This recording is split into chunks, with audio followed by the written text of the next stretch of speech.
Okay, so last video on this chapter is cranial nerves. 12 pairs. Some of them are pretty easy. Won't take much to learn them. Some of them are a little tricky. Either they do a lot of different things, so we need to learn all the things they do, or some of them get confused with one another very easily. So I'm going to point out the ones that students tend to struggle the most with. All right. So cranial nerves 1 all the way to cranial nerve 12. These are the Roman numerals. So if you've forgotten how to do Roman numerals, we want to make sure we remember how to do a Roman numeral. Remember, the letter I is 1, a V is 5. So if you have 1 before a 5, that's 4. And X is 10. So if you have the I before the X, it's 9, so on and so forth. So make sure you know your Roman numerals. Then you have the names. And the names are really important because they often suggest something. All right, so you'll notice a lot of them are going to be special senses. So olfactory is going to be your sense of smell. Optic is going to be your sense of vision. We've got facial, so it must have something to do with your face. We've got glosso. If you remember, glosso or glossal is tongue. So these two must have something to do with your tongue. So a lot of times the nerve tells you something, and each nerve we're going to go through one by one, and I'm going to tell you why it was named what was named. Some of them are strictly sensory. All right, some of them are strictly motor, and then some of them are mixed or both sensory and motor. And then there's often silly mnemonics. All right, now mnemonics are great and all, but they don't really tell you anything about function. Which function of these nerves is always going to be the most important thing to know. All right, so here's a mnemonic. There's a lot of other ones. You can Google mnemonics if you want, and you can find some other mnemonics that might help you remember the order. But that's about all they do, is help you remember maybe the name and what order they're in. And then this mnemonic is for sensory, motor, or both. All right, and again, it doesn't really tell you that much. More importantly, it would be to know what these nerves do. How would you assess someone's cranial nerve function? So as a nurse, as a practicing medical professional, quite often you have to test your patient's cranial nerves. So we'll talk a little bit about how that's done. All right, how are they kind of given the Roman numerals? It's based on their location. So they just looked at the bottom of the brain. This is anterior, so this would be your frontal lobe here. And they looked at them and moved their way posteriorly and gave them Roman numerals. All right, so cranial nerve 1 is the olfactory nerves. They're the most anterior. Then we get to the optic nerves, and they form kind of a cross here. They crisscross. So that's cranial nerve 2, 3, so on and so forth. All right. You won't have to identify them. I don't think that's very important to be able to identify them. But you definitely want to know their function and what might happen if they are not functioning properly. So basically, we're going to start with cranial nerve 1. Some of them we go pretty quick because there's not a ton to know about them. Some of them we have to slow down and talk more about them. So first one, cranial nerve 1, is called the olfactory nerve. It is strictly sensory, and it serves as your sense of smell or olfaction. All right, so what happens? So you bring in chemicals, right? The chemicals stimulate olfactory receptor cells. Those are neurons. Those are neurons that get stimulated by certain chemicals. Those neurons then travel through the cribriform plate of the ethmoid bone. If you remember, that part of the ethmoid bone has little holes for these neurons. They're called olfactory foramina. And the little neurons go up. They synapse inside what's called the olfactory bulb. And then they transmit to the olfactory area of the cerebral cortex. All right.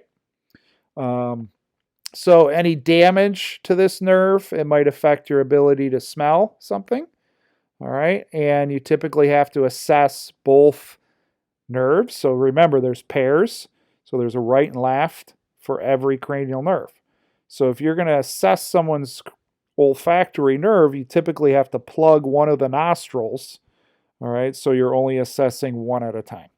All right, so that's olfactory nerve, cranial nerve 1. Cranial nerve 2 is known as the optic nerve because it has something to do with your vision. And what it does is transmits your sense of vision. Other nerves you're going to see also have something to do with your eye, but they might be moving the eyeball. So this nerve does not move the eyeball because it's strictly sensory.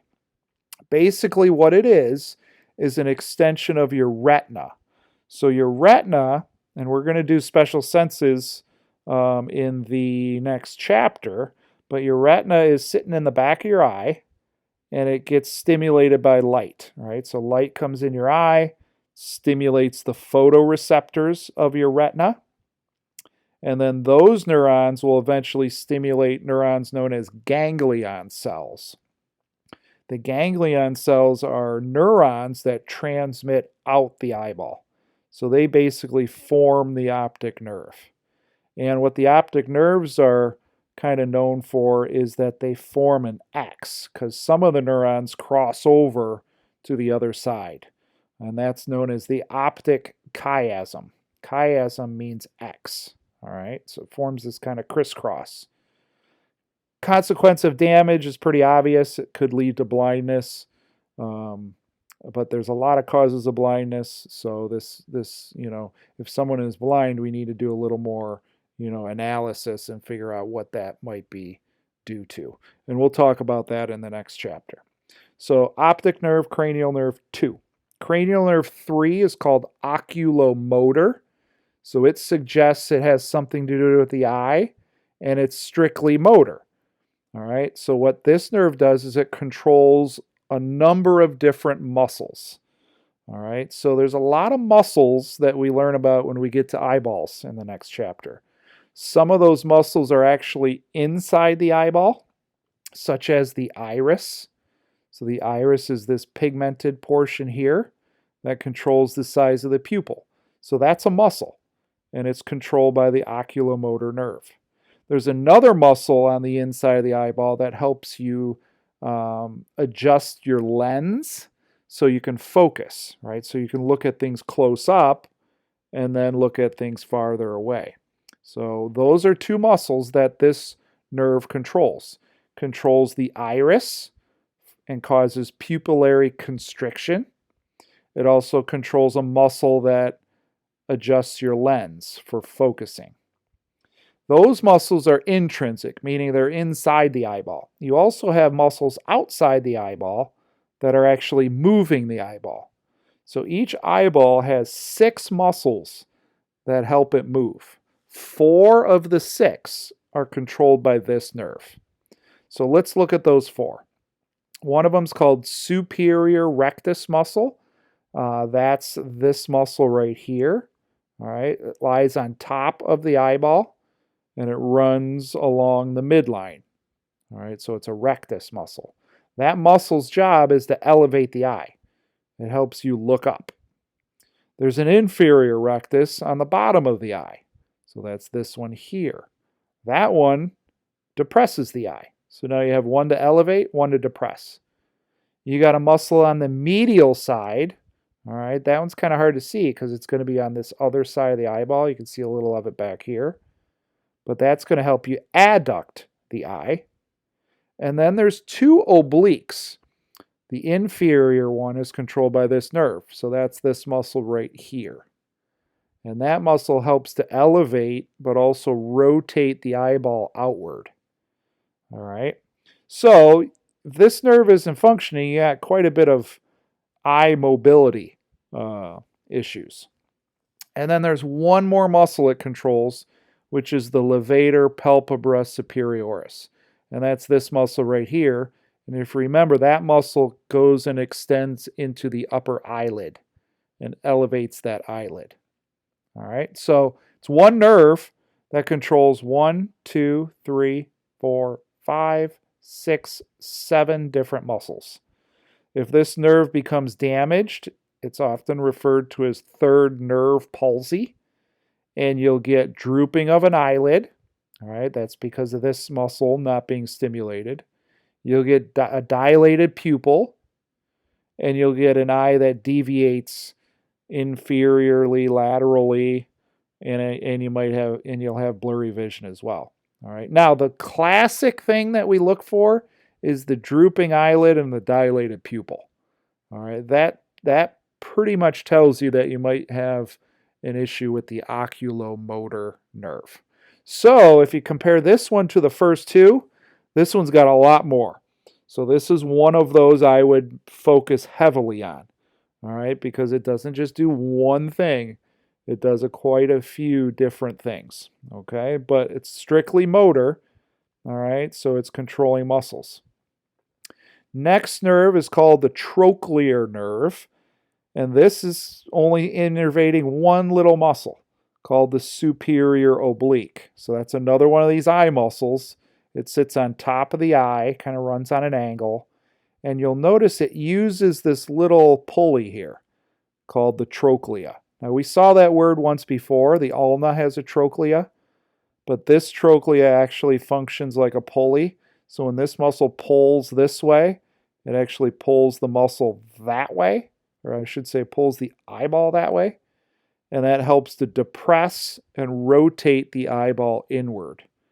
All right, so if this muscle doesn't function because of nerve damage, you'll get difficulty moving the eye down and inward, all right, because that's what the muscle does.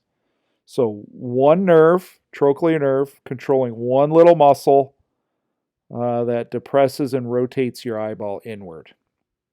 So that's the trochlear nerve. Cranial nerve 5 is known as the trigeminal. This is another one I would spend a little more time on. It's a sensory and motor nerve. So we got to know, okay, well, what's the sensory component do? And then what does the motor portion do? It's called trigeminal because it has 3 branches. All right. Its sensory portion is touch, pain, and temperature of the face, nasal cavity, and parts of the oral cavity, including your teeth. So that's important for dentistry. We want to anesthetize this nerve if we don't want people to experience the pain associated with certain dental procedures. All right, so what part of the face? So you'll notice that each branch innervates different skin regions. All right, so we've got an ophthalmic branch that innervates kind of your forehead, in your nose area here, and above your eyes. The maxillary branch innervates, remember your maxillary bone is basically right here. And then your mandibular branch innervates this skin. So if you cut yourself shaving, or if you pluck some hairs from your eyebrows, or you get punched in the face, that stimulus goes to your brain via the trigeminal nerve. Okay. Or again, if you get some dental work done, you want to be able to block this nerve. Okay.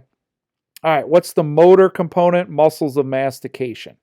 All right. So that would be your masseter, your temporalis, your 2 pterygoid muscles. So sometimes if a dentist anesthetizes this nerve, you might have trouble moving that mandible. You got to be very careful. They always say don't eat any food for a while because you might bite your tongue. So this nerve is, again, it's at the top of the list because it does a number of different things. If it does get damaged, you can lose some of that sensation of your face. You might have weakness in biting, right, or clenching your jaw. So that's trigeminal, cranial nerve 5. Cranial nerve 6 innervates the last muscle that moves your eyeball. Remember, there were 6 of them. 4 of them were controlled by oculomotor. 1 of them was controlled by the trochlear nerve. And then the 6th one is controlled by the abducens nerve. And this is named after the function of the muscle that it controls. So the abducens nerve is strictly motor. It controls the lateral rectus muscle, which is on the lateral or outside part of your eyeball. And that muscle moves your eyeball away, which is abduction. All right. If it gets damaged, then your eyeball kind of deviates the other way, right? It'll deviate medially, and you'll have trouble abducting the eye. Okay? So typically when you think of what a nerve might, or what might happen if a nerve is damaged, just think about, okay, well, you can't do what, it's supposed to do. So you just can't abduct the eye. Sometimes it actually causes the opposite motion. So again, the eyeball will deviate medially a little bit if this nerve isn't functioning. All right, so that was 6. 7 is called facial nerve. This is another one. It's sensory and motor, so we have to know both functions. The sensory part of the nerve is involved in transmitting your sense of taste or gustation, but only from the anterior 2/3 of your tongue. So taste actually goes by 3 nerves. All right, it doesn't just go by one nerve like vision, like olfaction, like hearing. Taste uses 3 different cranial nerves, and it depends on where the taste buds are. So if you're in the front of the tongue, the anterior 2/3, you're going to be transmitted via the facial nerve. The motor function is facial expression, so it controls muscles of facial expression. It also stimulates salivary glands. All right, you've got a couple salivary glands here called submandibular and sublingual. And then it also controls your lacrimal glands, which produce tears. So notice that this nerve is not sensory of the face. We already did that. That was trigeminal. So students will often confuse the trigeminal nerve and the facial nerve. So I'll repeat. Trigeminal is sensory of the face. Facial is motor control of the face for facial expression. When this nerve gets damaged, it's known as Bell's palsy. So Bell's palsy has kind of a classic sign in that you'll get drooping of the face. It'll affect the taste sensation on your tongue. And you might have very dry mouth because of the lack of saliva production. All right. All right, next one, vestibulocochlear. Now this one will be easy once we get to hearing and equilibrium. Your inner ear is here. So let's go over ear real quick. Outer ear is this, the auricle, your auditory canal, and your tympanic membrane, or eardrum. Then you got a middle ear. Middle ear has some ossicles. Those are the little bones. Your inner ear does all the sensing. All right, that's where the sensory structures are. And remember, your ears do 2 major senses. They've got hearing, but also equilibrium. The cochlea, which kind of looks like a snail, is for hearing. The vestibular apparatus, which is this thing here, is for equilibrium. They each have a nerve, a branch, and then they're packaged together. So the vestibulocochlear nerve is where the vestibular nerve combines with the cochlear nerve and forms one nerve. So vestibular for equilibrium, cochlear for hearing. And obviously, if there's damage to this one, it can affect your hearing. It could affect your balance and equilibrium. It might cause severe nausea, vomiting, vertigo, which is extreme dizziness. All right. So that nerve is for hearing and equilibrium. 9 is called the glossopharyngeal. So tongue and throat. Basically, that's what that nerve is named after. It's sensory and motor. Sensory is taste from the back of the tongue, so the posterior 1/3. It also does some sensory of blood. All right, so it actually innervates your carotid arteries, which are these arteries that deliver blood to your brain. and it monitors what we call blood chemistry and blood pressure. So if your blood pressure gets too high, we can detect it in the carotids. If your blood chemistry is off, so if you have, not enough oxygen, maybe too much carbon dioxide in your blood, we can detect that at the carotid arteries with this nerve. So that's the sensory component. Two totally different senses. All right, it's sensing blood pressure and blood chemistry, but also taste. Motor is another salivary gland. All right, so saliva is a little tricky. To stimulate all your salivary glands, you use two nerves. You use the facial nerve and then this nerve. And then it also innervates some muscles for swallowing. So if this one's damaged, you can have difficulty swallowing. You could have dry mouth, decreased saliva production, are usually the two major signs. All right, cranial nerve 10 is known as the vagus nerve. Now, this is the nerve that you're going to hear a lot about in A&P2.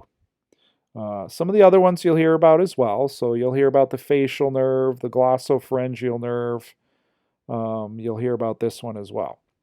Vagus comes from the word vagrant. So a vagrant is someone who wanders around, right? Kind of travels around. This is named the vagus nerve because it wanders throughout the thoracic cavity and innervates organs inside your chest. And it even wanders down to the abdominal cavity and innervates and controls a lot of organs in your abdomen. And think about it, these are all the organs you're going to learn about in A&P2. So this is a very important nerve for the function of a lot of our internal organs in the thoracic cavity and abdominal cavity. So it's sensory and motor. Sensory, it's taste. So this is the third one that detects taste, but it's more in your pharynx or throat and on your epiglottis. So the three nerves that are involved in transmitting taste include your facial nerve, anterior 2/3, glossopharyngeal nerve, posterior 1/3, and your vagus nerve. All right. And I don't know what's wrong here. That's a typo. So taste from pharynx, we already did that. So you can cross that out. What else does it do? Sensory at the aorta. So now we can monitor blood in your aorta. That's the big artery coming out of your heart. All right. And this function is a lot like the glossopharyngeal nerve, whereas the glossopharyngeal nerve monitors the carotids. So this is a carotid artery. The vagus nerve monitors the blood in your aorta.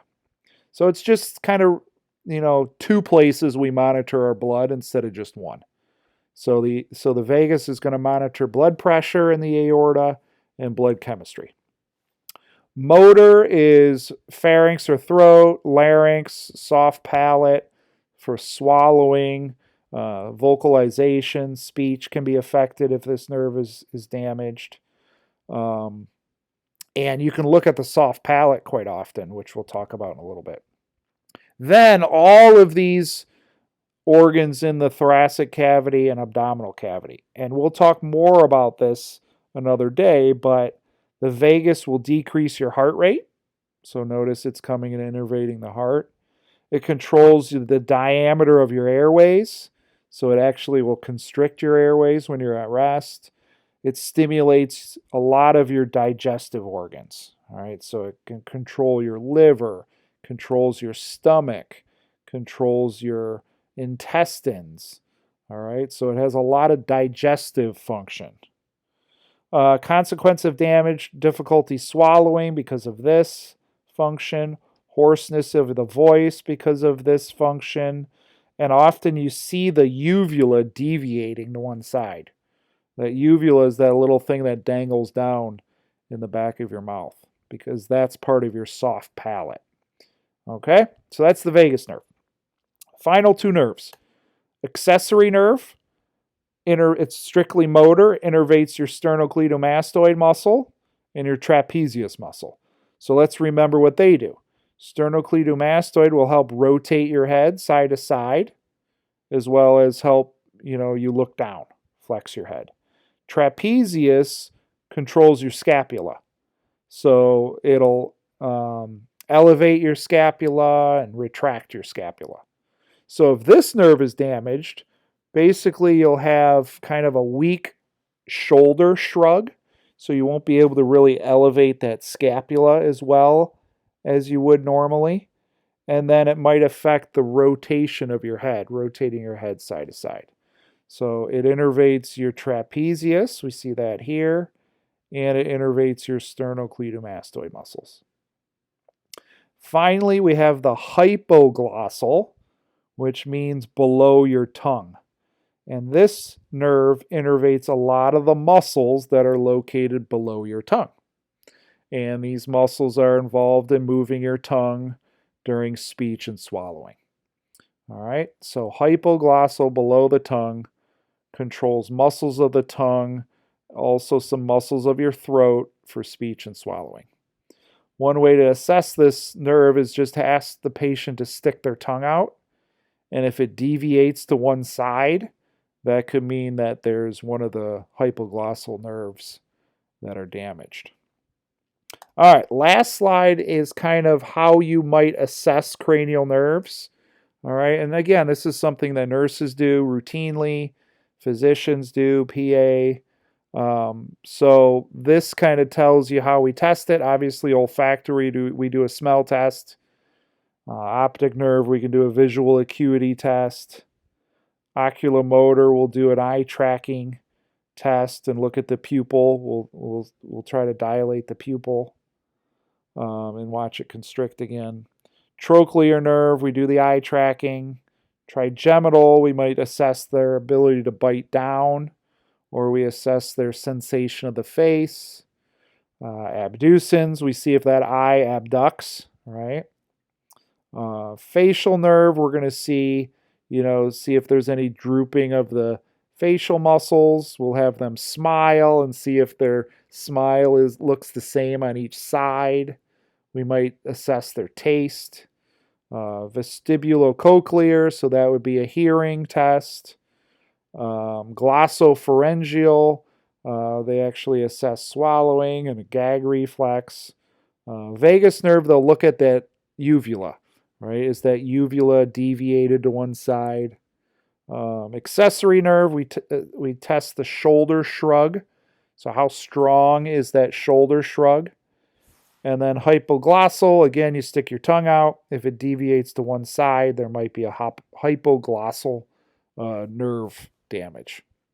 Okay, so that is the end of cranial nerves. I'll give you some advice. 12 note cards. Make 12 note cards. Name of the nerve on one side, what you need to know about it on the other side. And one day you're going to need to pull those cranial nerve note cards out again. If you get into nursing, PA school, any medical program, I can almost guarantee you're going to need to relearn those cranial nerves. There's a separate video posted in the module where I do a drawing. I got it from a nursing magazine or journal that a student gave me years ago. And it's another little thing you can do to help you understand your cranial nerves. So that's kind of a separate video that you can watch. It's in the module, but I highly recommend watching that one, drawing out that drawing I do to help you remember your cranial nerves. All right, that is the end of this chapter. Best of luck.